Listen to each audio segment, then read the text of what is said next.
bamiri mirongo itatu na inya kuuma Shakahora riu nimakuambirirria kwamukira miiri ya endwa ao kuuma tariki mirongo iiri na itandatu mweri uyu. Akiaria ari nyumba-ini ya kuiga miiri gicigo mbunge kia Miiri, mutongoria wa athuthuria a miiri Johansen Oduor nioigite ati mari na mubango wa kuhe andu a family utaro mbere ya kurekereria ciimba. For a phase which is called a phase of releasing the bodies which have been identified. So far, the government chemists have identified a total of 34 bodies which have been linked to relatives, and we are going to start releasing the bodies from next week on 26th.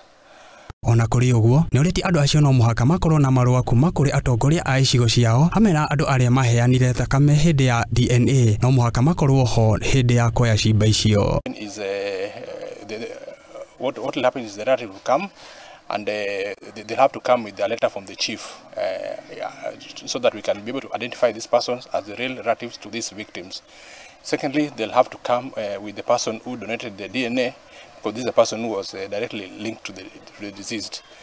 Francis Waje, umwe wa family iria ciakuire andu anana mwena wa Shakahora, ni acokeirie thirikari ngatho ni undu wa gutigirira ati ni magakorwo na miiri ya endwa ao hindi ya mathiko gicagi-ini kia Mwiyeye mwena wa Marindi. We lost 8 members and 5 of them were able to be identified through DNA, and today I'm here with the journalists, and we have managed to see the DCI Guto and the doctor Dr. Johansen, who have told us that bodies will be released as from 26th next week, and this is good news to us and especially to me, because this issue has really taken us very long.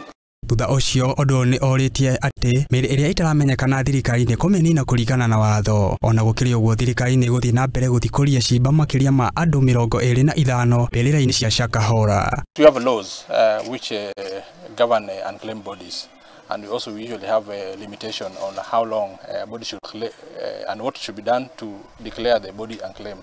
So we just follow the law, which probably we might have to get grounds to have them buried, but we will bury them in a way that they can be traced, so that come up and DNA is taken and they are able to link to one body which has been buried. We can always go there and exhume and give it to them. Handu-ini ha Muthigi TV getwa King'ori wa Gatudu.